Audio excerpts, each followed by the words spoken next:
Hello and welcome to this week's HealthTech Hour with me, Steve Roest.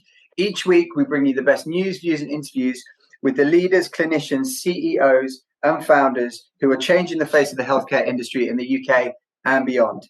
As regular listeners know, I'm a CEO and founder of a health tech company myself called PocDoc, who partner the show. Their support makes the show happen, so thank you very much to PocDoc.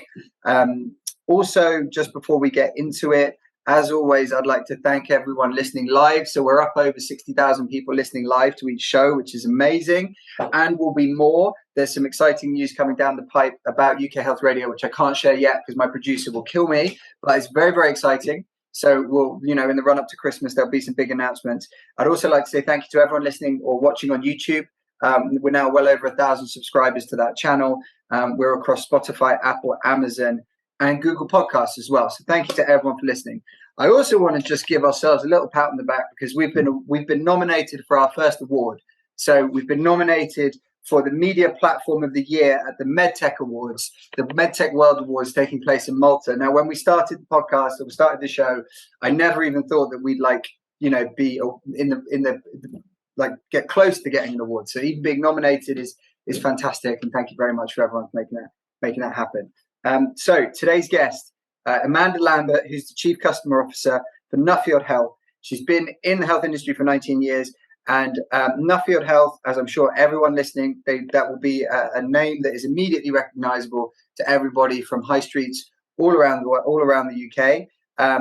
They are the UK's largest healthcare charity. We're going to get into that because I actually didn't know they were a charity until I started planning this show, which I don't know is like a good point because I actually planned the show and found out they're a charity, or I don't know whether it's the best kept secret of the company, but we'll find out. So Amanda is 100% focused on improving the experience of Nuffield Health's patients, members, and people. Amanda, welcome to the show. How are you? I'm okay. Thank you for having me on the show. Just okay, or doing, I'm doing we're well. hanging in there? Yeah, no, I'm more than hanging in there. Don't worry, I'm good. Okay, yeah. Good. All right. So, first of all, it's great to have you on the show. I think that it's, as we talked about before, just before the show went live, it's a really interesting time to get someone from an organization like Nuffield Health on the show. Obviously, without trying to doom monger the whole thing, there's a lot of kind of macro trends out there at the moment around healthcare, access to healthcare, backlogs, waiting lists, people getting less healthy, so on and so forth. And I think from what I understand, my own sort of understanding of Nuffield as a kind of a consumer or potential patient or customer was very different to when I started to kind of look into it, as a sort of trying to research the show. So why don't we start with the charity aspect? Let's just start there. So why don't you walk us through why is it a charity? Where did that come from? And why is that kind of important as part of what Nuffield do? Well, we've always been a charity. Actually, we've been around for 65 years, so we're a long-established charity, and we are what is described as a trading charity. So yes, we do provide services that people pay for, which is perhaps what people know us for. But actually, we have a strong charitable purpose that everything we do is around building a healthier nation, and we reinvest. We don't have shareholders, so the great news is not having shareholders means we can reinvest all our money back, not just in the services we provide that are paid for, but also in a ton of services that reach those who need it most but can't normally access it. So we have goals around reach and representation. That mean we focus on getting to those living with low resources who don't normally access healthcare or can't access it. But also we've created a measure called the social return on investment measure that we've done externally with an external academic body. And that makes sure that we measure the good we do from helping build a healthier nation, which is our charitable purpose. So that enables us to check that anything we do that's free of charge, we measure, we count, so that we're always providing public benefit. Okay. So when the charity was set up 65 years ago, which is not an insignificant chunk of time, the world was a very different place 65 years ago. Yeah.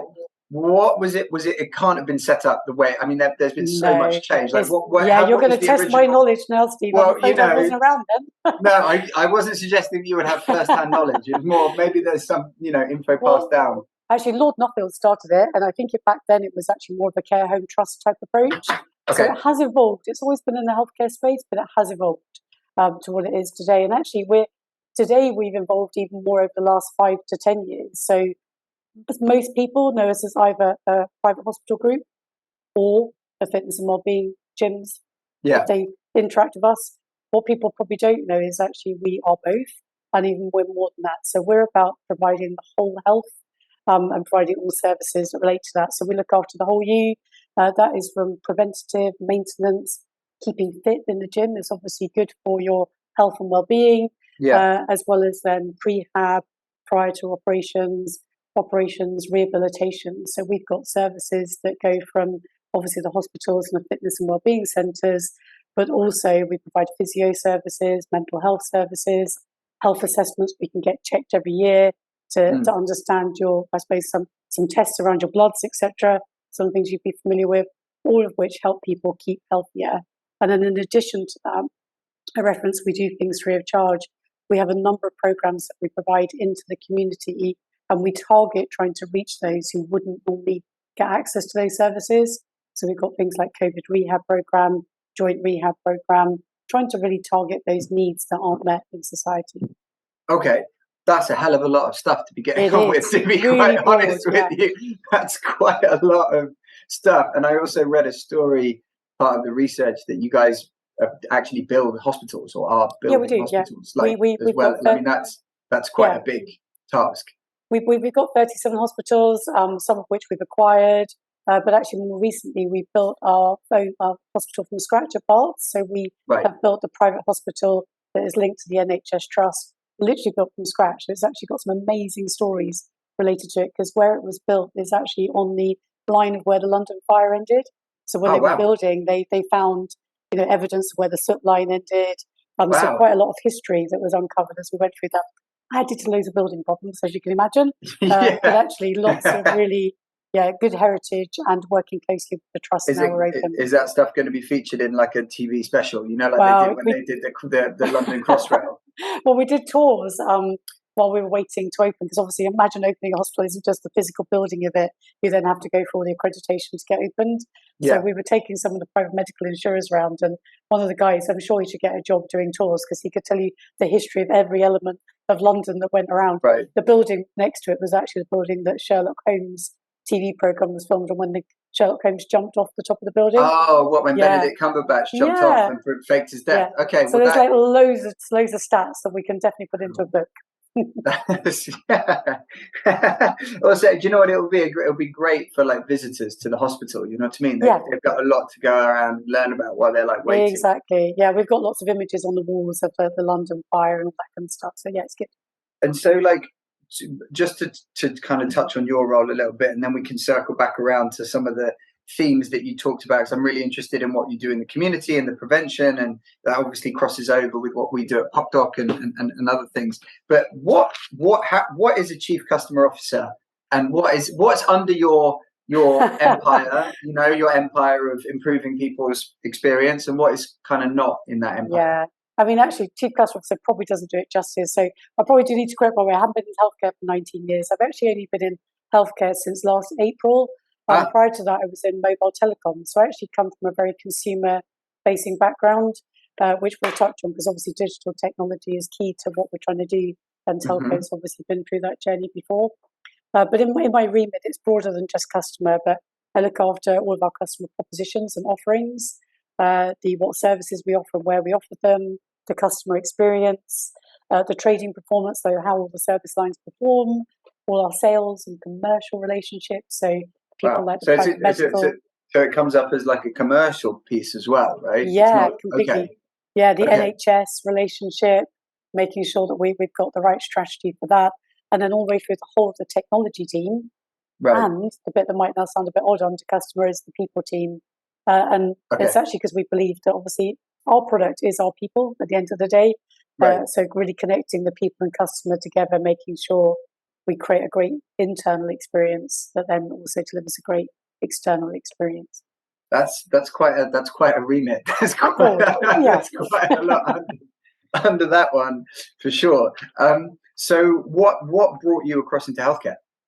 I've always been passionate. So actually on a personal level, when I was looking for a new role, I was looking to join something that had a sense of purpose. So being a charity was a big part of why I joined. Feeling like you're doing something good for the society you live in was important to me.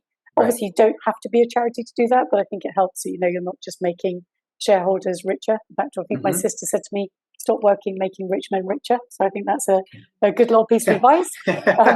So I joined because of that, but also really passionate about well-being. And actually, I'll share a personal story that my mum actually had open heart surgery about 5 years ago, and she's very healthy and fit. And as a result, was able to deal with the surgery brilliantly, respond and recover. If she had not been healthy and fit and had been invested in her health and well-being, that would never have happened. And I could share the same. It's a genetic condition. I could have the same genetic conditions. So I believe a lot in the whole health and well-being focus, and I've driven that. I think I mentioned to you earlier, my previous life, I was a chief people officer for a period and really drove a wellness agenda in the organisation that I was doing that role for. So it's a passion personally. I believe in it, and I really wanted to work for an organisation that was making a difference. Cool. That's one of the reasons why we started Pop Dog. So I completely vibe with that one. So let's go back to this charity piece for a second. What do you, having worked at, like you said, in telecommunications, which I'm guessing was like a public company, probably quite large, maybe not a public company, but big, privately owned, big old consumer, corporate company. And the fact that Nuffield is a charity, but there are other healthcare organizations that are obviously not charities, even in the same space as Nuffield.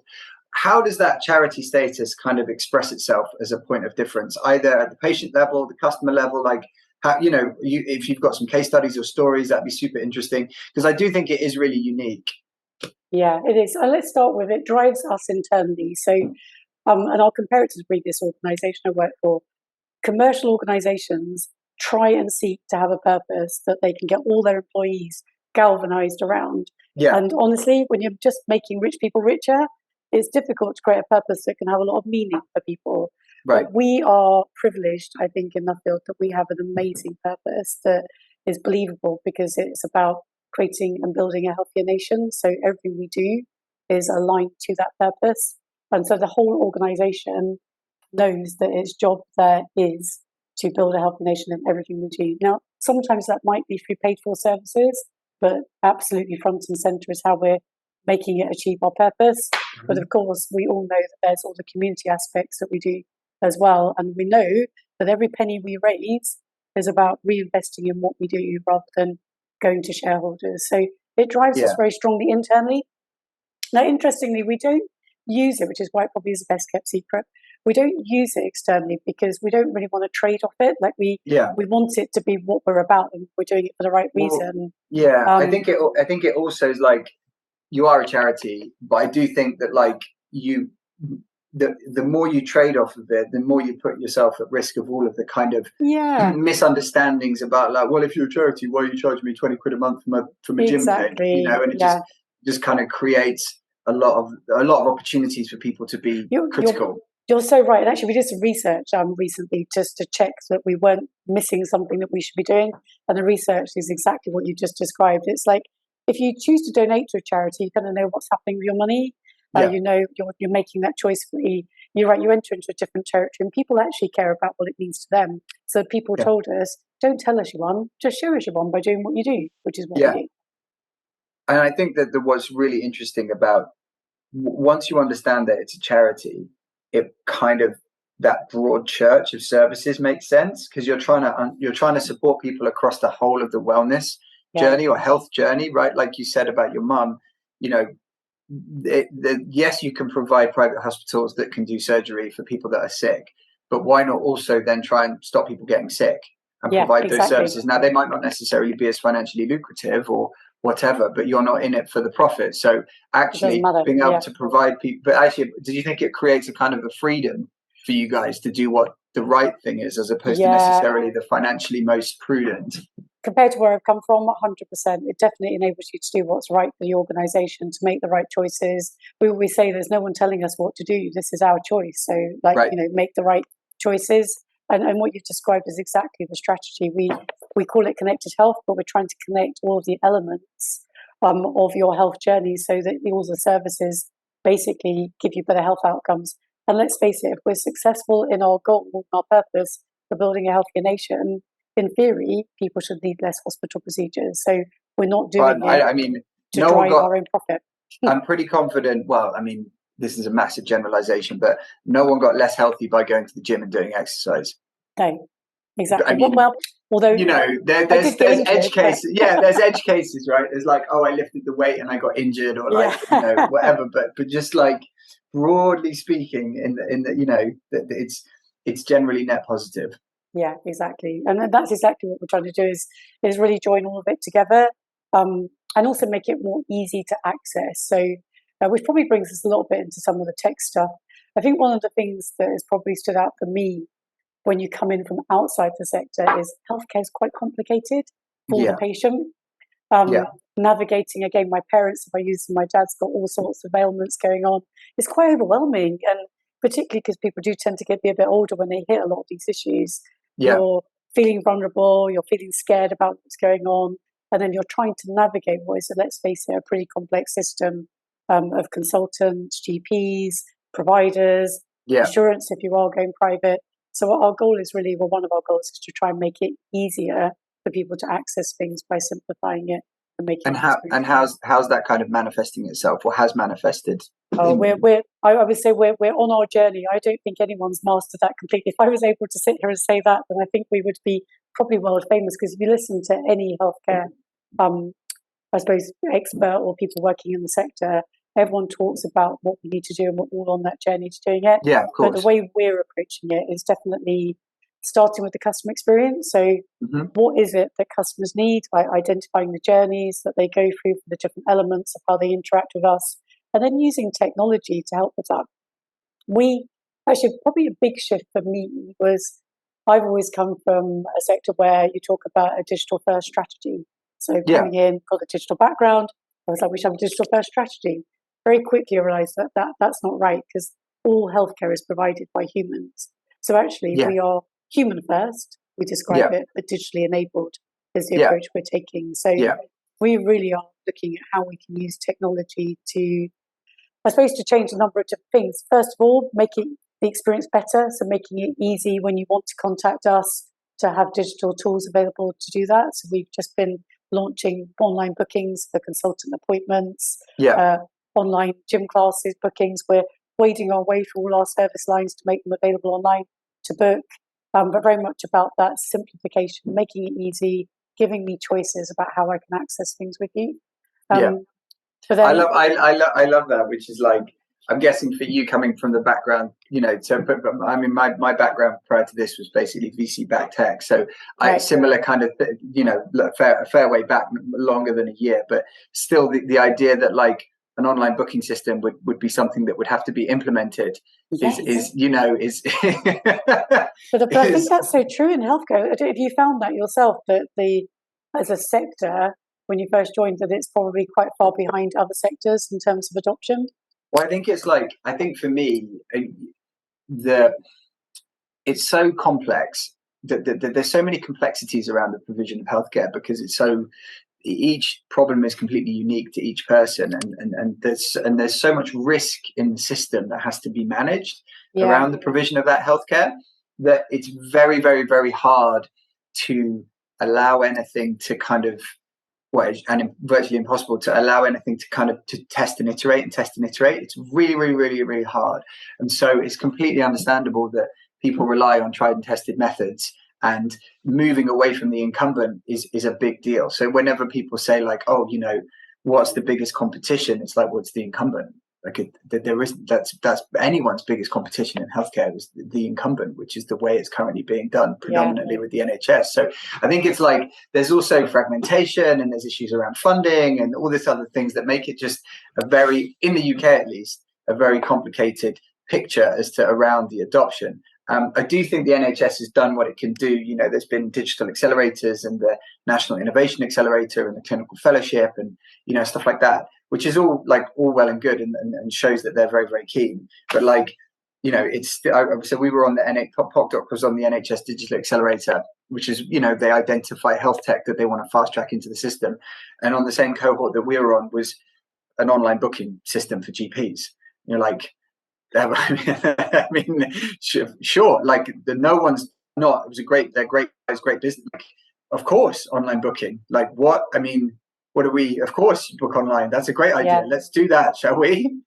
Yeah, it is quite amazing. And you're right. There are times where if I felt like rewind a few years, to be proud to say we'd have launched online booking would be a bit like, really? But I think it is quite breakthrough. It's complicated. It's so not a breakthrough idea, complicated. but you're right. Because even online bookings for consultants, it's not simple because they have medical secretaries, there's GP referrals, there's private medical referrals. And there has to be a paper trail, and there's no point seeing a consultant until you've had test A, B, and C done. And if you've not had A, B, and C done, there's no point having the appointment. So, and they want all the information shared. So it's really, really not easy at all. No, but hard really work for the user, though, don't you think? So I always think that you're doing all the work. You're doing all the work, but you have none of the access to your information as well, because all the information is kept with the healthcare practitioners and providers, but you're the one who does all the legwork, ring up these people, ring up those people, chase for that appointment, and then try to connect it all up yourself as well. So it's hard. Our vision is, how do we solve that? Now, just like any tech solution, that's not going to be overnight. It's going to be iterative. We're going to keep adding to it, but we are definitely, we've been really working on how we transform the technology team, actually, because that was obviously a key start point, is that we were delivering everything in big programs. And of course, therefore, it was taking a really long time to deliver. So we literally just finished reorganizing to move to a proper agile way of working. Sprint. Yeah, setting up squads so that they're aligned to outcomes. And we think that will free up the tech team, although a bit scary for them because it's a new way of working. We think it will free them up, and they'll be more connected to the people in the organization that they're supporting, rather than kind of tucked away in the technology function. Yeah, I mean, the impression that we're a medical device developer, and obviously we've got our lateral flow, but it works with an app, and then we've built a cloud-based diagnostics platform that we can integrate directly up with electronic health records and all that kind of good stuff. So it's a real sort of full system. And whenever you develop a medical device, you start with user requirements, which in software land are called user stories, right? And so you go user requirement, but it's like laid down in law. Like that's how. Now, not everyone does it that way, obviously, but like, that you go user requirements, design requirements, verification, validation, acceptance criteria, like it's all, and then that just flows into your development, which is, I love that. I think it's just exactly the way to go, as opposed to these, because that means that in order to draft your user requirements, you have to be intimately connected with what your customers, users, whether they're internal, external, whatever, how they want it to be before you even kind of put the shovel in the ground. Yeah, completely. So we talk about becoming more beneficiary-led. So I should also explain, we don't call our customers customers. We do interchange. We call them beneficiaries because we actually provide to payers, like people who are paying the bills, like the employer, the private medical insurers. But we also provide, obviously, to people paying directly. And the person who uses our services is the person who benefits from them. We also provide services to people who don't pay. And therefore, we call them beneficiaries because they are the people who benefit from everything we do. That makes sense. So, so my producer is giving me the hurry up sign because we have to go to a commercial break. So we will be back in 2 minutes with Amanda Lambert, the Chief Customer Officer of Nuffield Health. We'll be back in 2 minutes.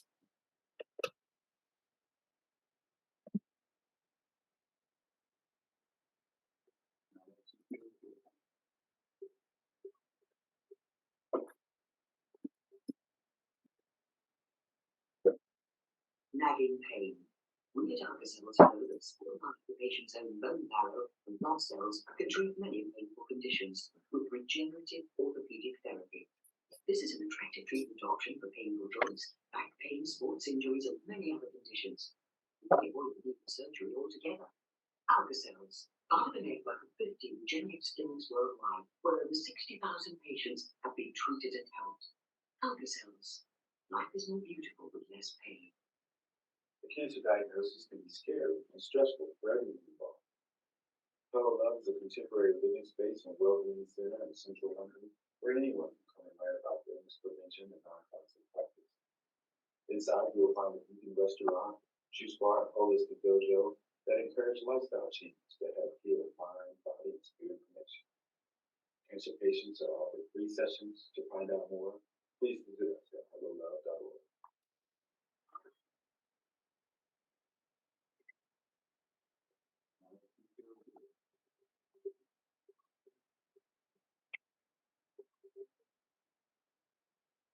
Hello and welcome back to this week's HealthTech Hour with me, Steve Roest, and Amanda Lambert, who's the Chief Customer Officer of Nuffield Health. So, Amanda, what I'd like to talk about now, just to switch it up a little bit, is let's talk about how Nuffield and the NHS interact, right? Because I think that there's obviously there's like a media kind of angle where they kick private healthcare, as much as they can, and like there's like this kind of concept of it's like the NHS versus private, which I know is kind of ridiculous, but like how obviously you work with the NHS probably extensively, I imagine, but like why don't you tell us how it actually is as opposed to what generally is sort of thrown around in the media?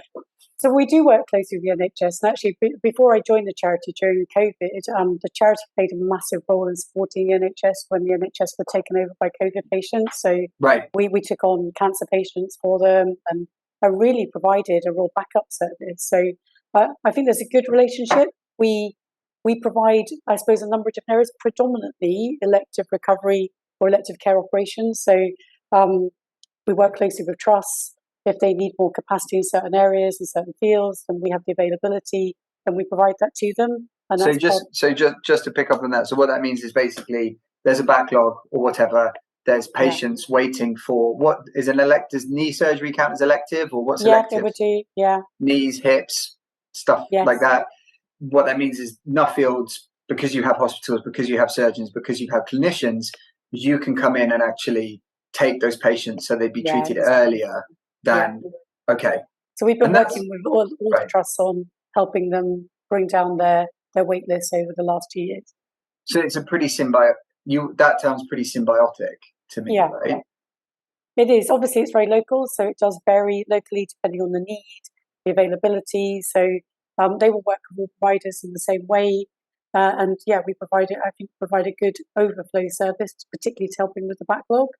What we're also starting to do, though, and actually we talked earlier about some of our what we call our flagship programs, which are our free of charge services. We also provide those to the trusts. So working with over 20 NHS trusts, we actually provide our COVID rehab program, which we developed off the back of COVID. People really struggling with the long-term effects. So in 60 of our fitness and wellbeing centres, we provide that. Over 4,000 people have benefited from it already. Wow. And so we do that. We're also just starting to launch other services as well through them. So ideally, like we talked earlier, we provide an end-to-end everything to do with your whole health. So we would love to expand and do more to support the NHS from prevention right through to rehabilitation.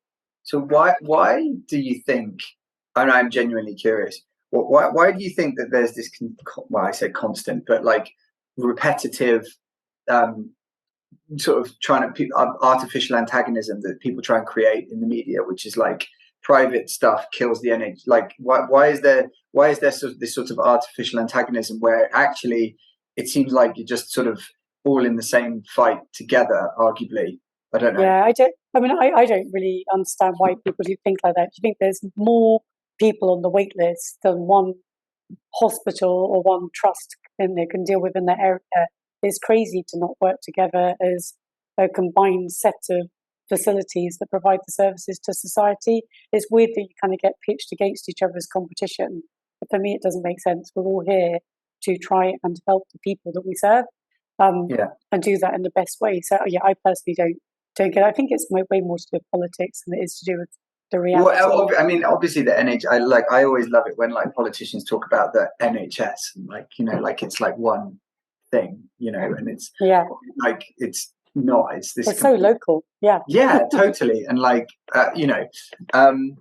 so no, I think it's sort of interesting because during the pandemic and then post-pandemic with the backlog, like you said, I think that there's, and from speaking to lots of people on the show and off the show, as just generally being out and about meeting people, it does seem like it's moving more towards a kind of a spectrum approach as opposed to a kind of a binary. So obviously you've got NHS on one side and then you've got pure, private customers paying a private medical insurer and coming that way. And then there's sort of like a spectrum in between where it's just about treating people and looking after people. And it doesn't necessarily matter whether it's in hospital A or hospital B or rehab center X or wherever, right?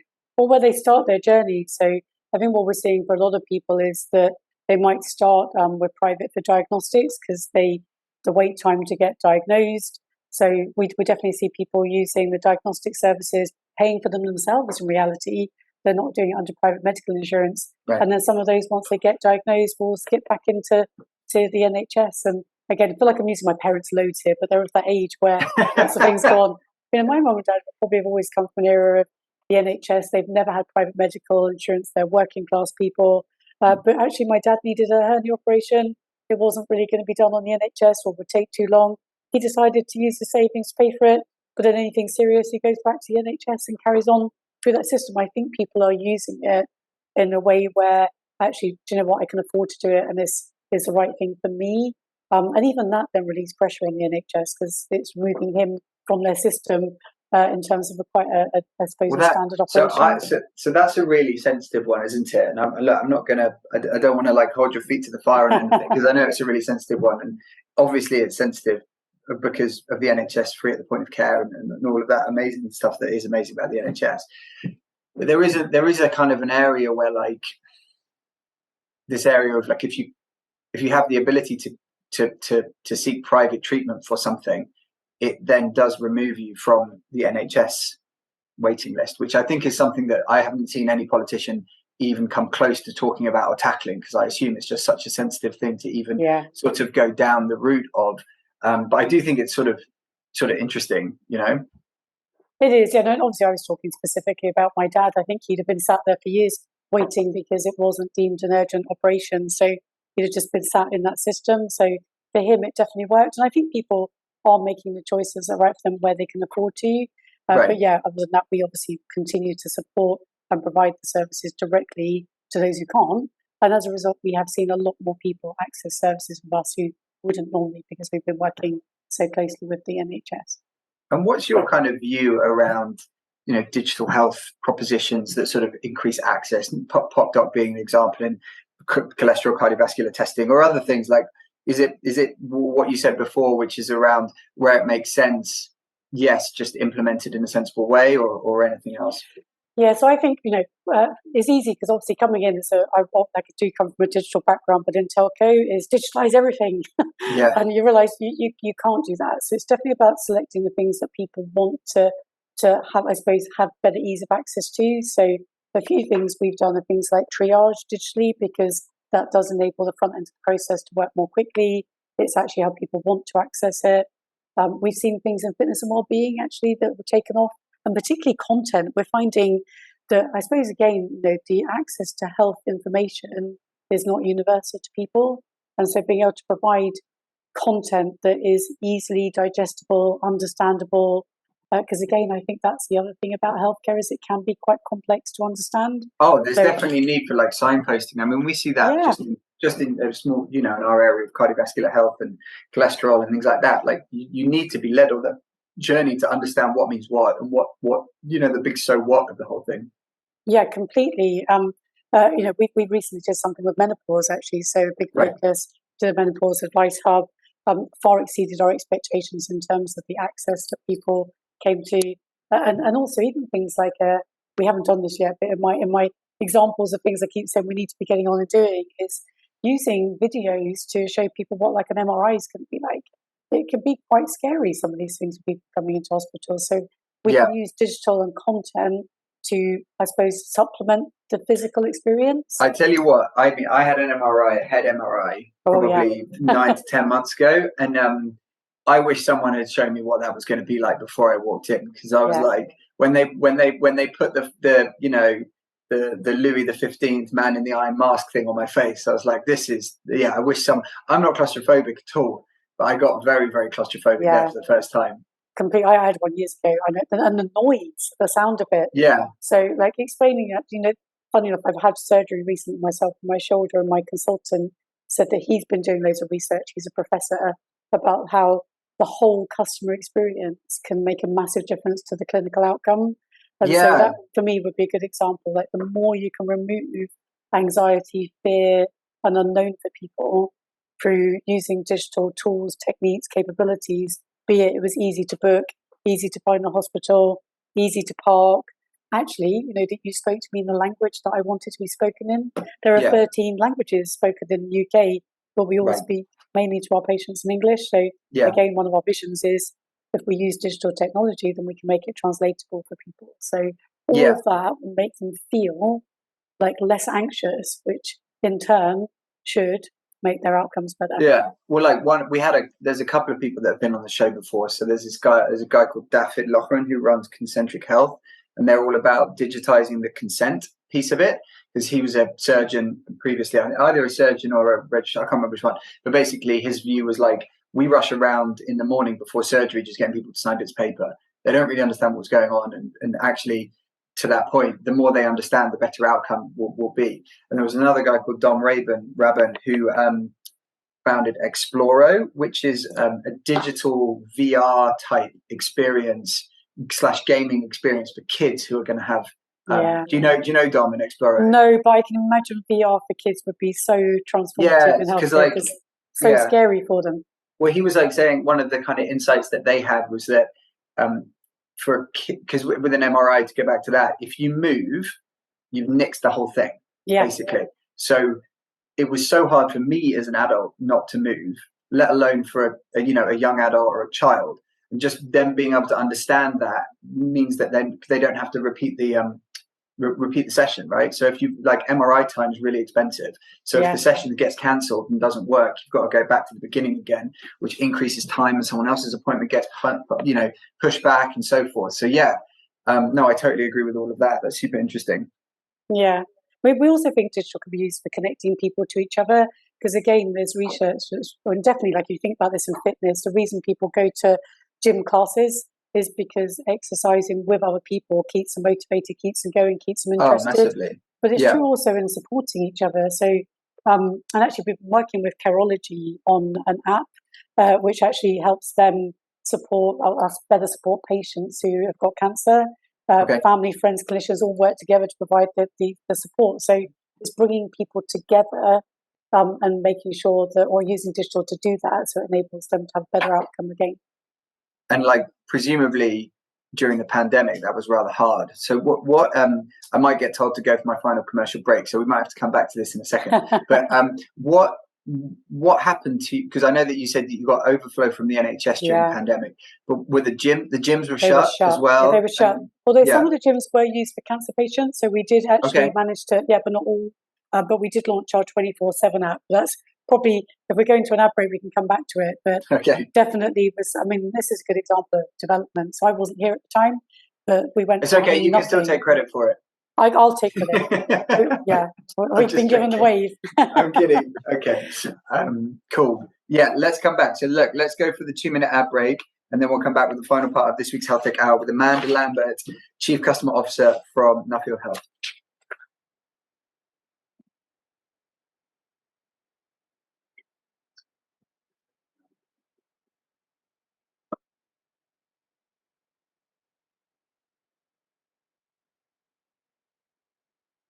Nagging pain. We at Alka-Cells know that a small amount of the patient's own bone marrow and blood cells can treat many painful conditions with regenerative orthopedic therapy. This is an attractive treatment option for painful joints, back pain, sports injuries, and many other conditions. We have the need for surgery altogether. Alka-Cells are the network of 50 Regenix clinics worldwide, where over 60,000 patients have been treated at home. Alka-Cells. Life is more beautiful with this. Cancer diagnosis can be scary and stressful for everyone involved. Hello Love is a contemporary living space and well-being center in central London, where anyone can come and learn about illness prevention and non-toxic practice.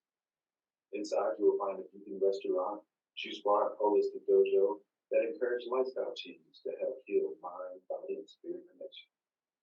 Cancer patients are offered free sessions. To find out more, please visit us at hellolove.org.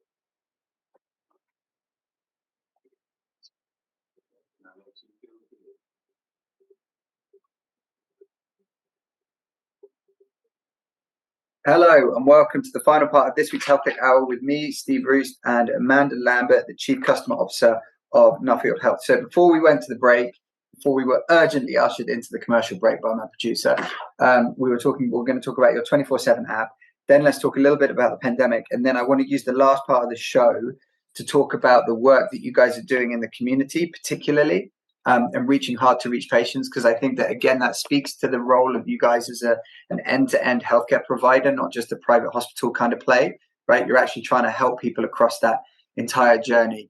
And well, to the extent that people listening know or don't know, but hard to reach patients are one of the kind of perennial problems that the NHS faces, which is a lot of the time the people that need the most help are the hardest to reach. And it's extremely expensive to find them and to get to them. And actually anything that can help on that process is the NHS is really crying out for. So anyway, let's start with the 24/7 app and finish up with all the community stuff. I was claiming credit for the 24/7 app. You can do it. No one knows. It's only like radio. I think my team might know. But yeah, so prior to COVID, we didn't have a fitness app. So obviously our gym shut, people couldn't access them. We knew people still wanted to keep fit. And so in a rapid short space of time, the guys launched an app, which is our 24/7 app. Right. And it's basically like a virtual gym membership. So it's provided obviously to people who have physical gym memberships get it included, but for a much smaller charge, people can access it who aren't members. It provides content, workouts. You know, I know Peloton are obviously very well known for doing that kind of thing. I mean, I've heard of Peloton, yeah. But they're quite expensive. They are massively expensive. Like, and quite hugely expensive. Because you've got to have the equipment and the subscription. So this is a much more affordable way for people to access, and also when you're on the go.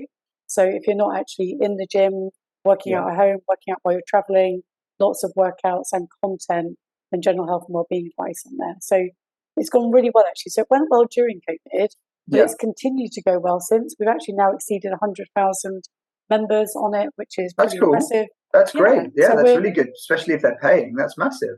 Some of those are but you know what I mean. Like they are customers. They're not. They're proper users. Exactly. They're beneficiaries, as we said earlier. Beneficiaries, rather. I'm sorry. Yeah.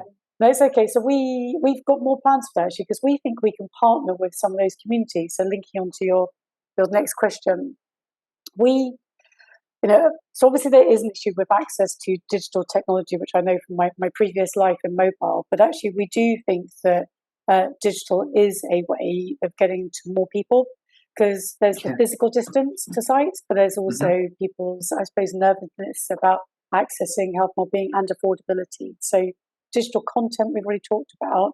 We think our 24/7 app could be used more to develop specific content for specific communities. And we're starting to partner with organisations to do that. So we're in early conversations with social housing charities as well to see how we can develop content that they can then get to their members and their community to help reach those who we would never normally get to. That makes sense. And what let's talk a bit more about the community, the hard to reach sort of work that you guys have done. So how's that been going?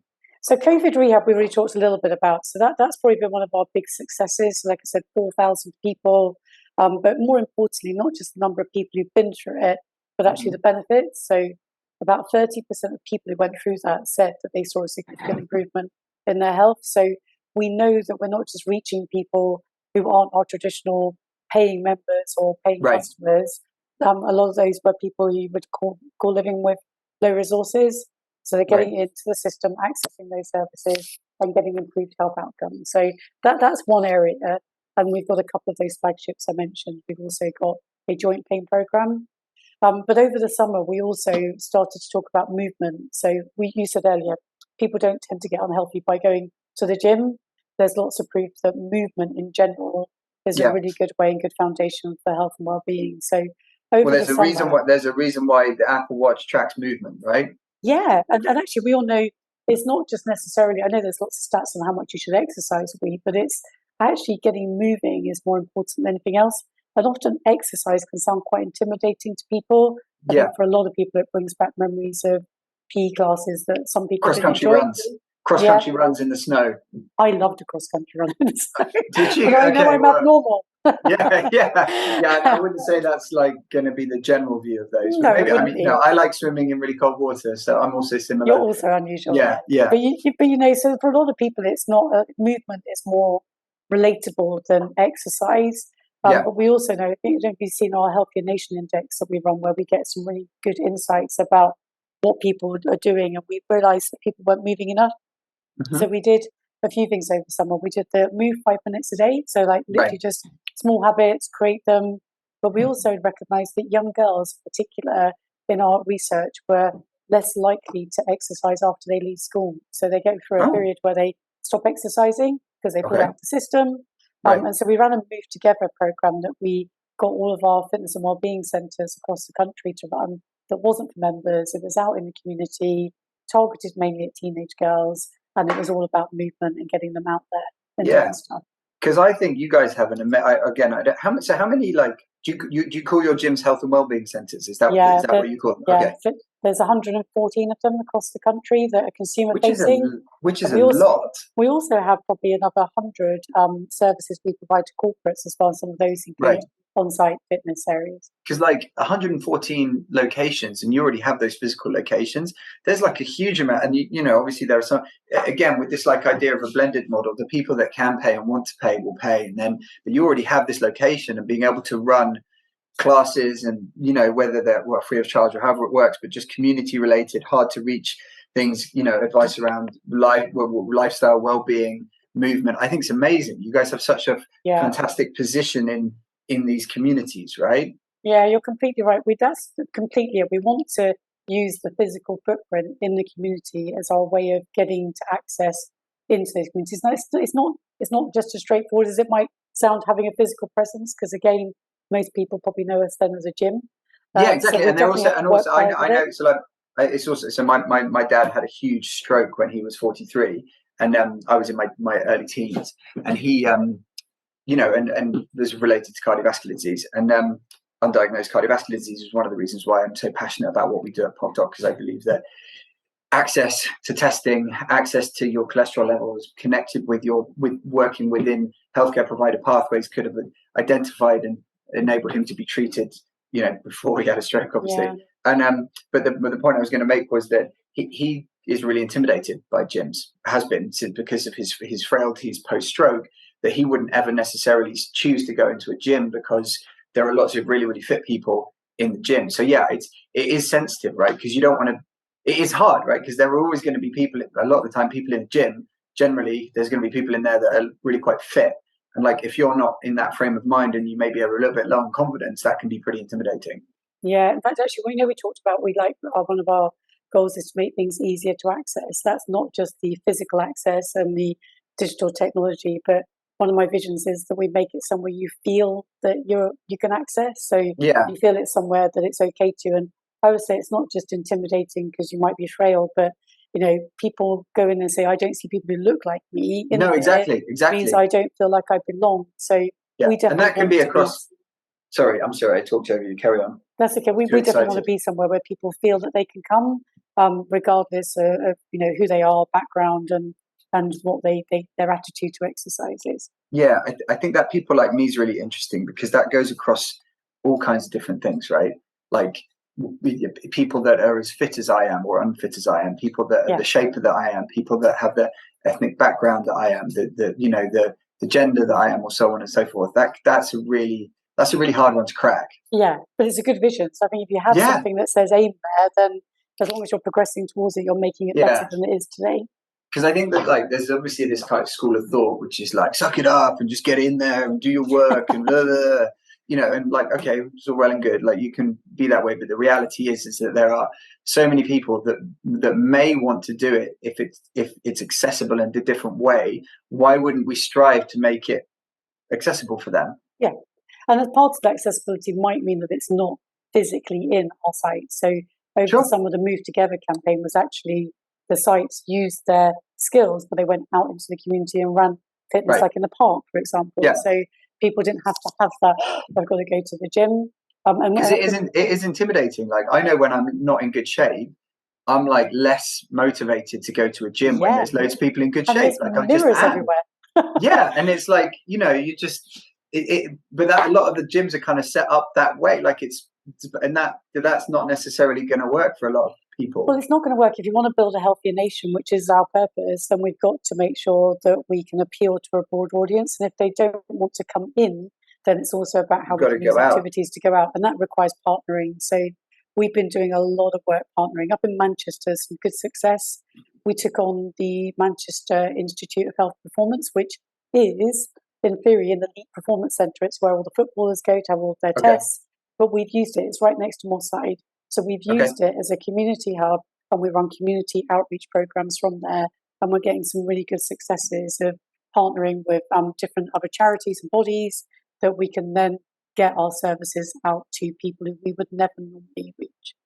That makes so much sense. Again, I mean, that's kind of one of the reasons why one of the visions of what we do at PocDoc, which is like, instead of trying to get people to go to a GP centre to have a blood test done, why don't you try and work out a way that they can do it at home, or they can do it in a community centre? Like, we've tried the bit about getting everyone to go to a GP surgery, and there will be people that go, but there's millions of people that don't and don't want to, and they still would benefit from having those tests done. And that's how we feel. And how do you find like the technology access though? Because of course that is another potential barrier, isn't it? So it's really interesting actually. So we've got a number of different partnerships that we're working on with the NHS. One is with Novartis in Chelsea and Westminster, and there's a number of others. And one of them is involving a primary care network in the Northwest and an academic health science network in the Northeast. And the premise is, you can increasing access to lipid testing will identify more people who are undiagnosed cardiovascular disease. It will allow them to get treated. You'll have better health outcomes, and it will also allow you to find and target and test hard to reach groups that otherwise we're not testing. So they're kind of like a zero in terms of being tested. And we're in discussions. I can't say too much, but it's very exciting. And one of the pushbacks, ironically, that we had from an NHS professor was exactly that. He said, well, your test is an at-home test, and it involves a mobile phone, and that's not going to work for people. And I said, well, actually, we're taking a blended approach, which is that we have networks of pharmacies, we have high street retailers, we have community centres, and actually even GPs. The fact that it's a lateral flow that provides a quantitative result with the results on a smartphone or tablet, and it automatically syncs back up to wherever it needs to get synced up to, that can be done anywhere.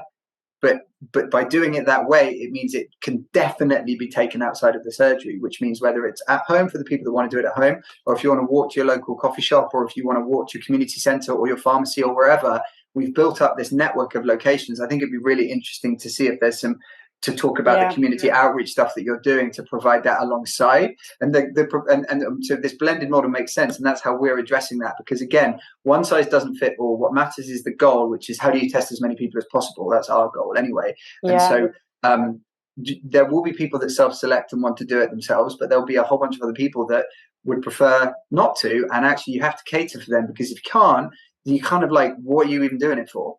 Yeah. So basically, you're similar to us in that you're using technology as the enabler, but it doesn't mean it's the sole solution. No. You're actually taking that technology enablement and taking it out to where people are. Yeah. It's about the outcome, right? Which is like cardiovascular disease, single biggest killer in the UK. The single biggest gating factor to getting treated is a 5-marker lipid panel. Yeah. Like the single biggest gating factor at the moment.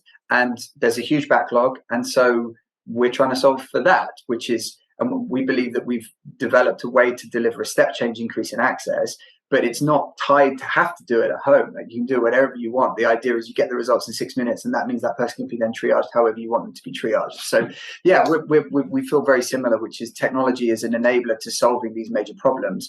Obviously, we come at it from a testing diagnostic kind of access perspective, but it's a similar type of thing. And I think that that's what I've always felt strongly about technology wherever I've been, is that technology is an enabler to solving a problem. It's not the solution in and of itself. There has to be a problem that you're solving with it.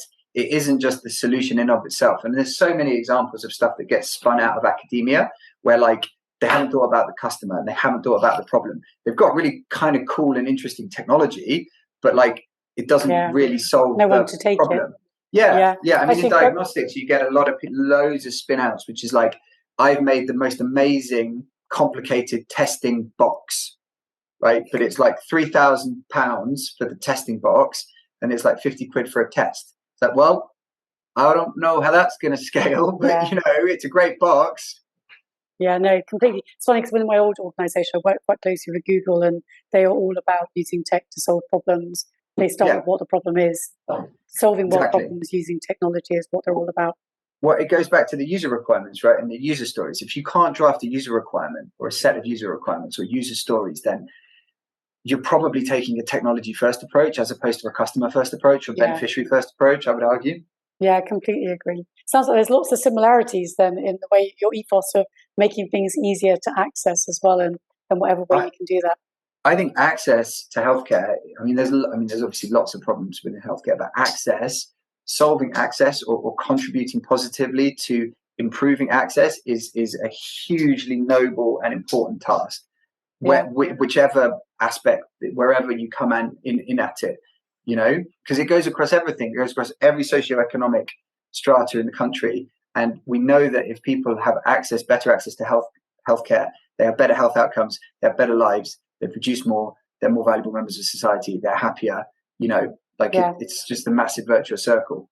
It's also so multifaceted that we've talked a lot about the word access, and like I said, it's as simple as making it easy for me to contact you to do it. Exactly. It's giving me actual access to the healthcare. Yeah. But like we said, it's making it feel accessible. Yes. That I feel like I have a right to access it, I feel like I belong there. It's quite it's one word. It's hard because like older people, like my parents are like this. I know. My producer's saying we've got 2 minutes to go, so I'll do this quickly. But my parents are like, well, I don't want to bother the GP. I'm like, well, that's the problem of access, right? It's like, at what point do you feel what's going on with you is bad enough that you, quote, want to bother the doctor, right? Yeah. That's a societal thing, though, isn't it? From the generation they grew up with. Although my parents have got to the point where I think they're on first name terms with their GP, so they're definitely moved to the other end of the extreme now. To the point when she comes in surgery, she doesn't even get she just comes out and waits at them because she knows them so well. And I really love the work that she's done for them because she has spotted lots of things early on by keeping an eye on and doing lots of tests on them. So it proves that it works. Yeah, absolutely. So thank you very much, Amanda, for coming on the show. Amanda Lambert, Chief Customer Officer for Nuffield Health. If people want to find out more about what Nuffield are doing, where do they go? Your website? NuffieldHealth.com, yeah. Okay, cool. Thank you to everyone for listening. Much appreciated. And we will be back again in a couple of weeks with another live show. But check out this show if you want to listen to it again on Spotify or YouTube. But anyway, thank you very much for lissing. Thank you See you again next week. Thanks.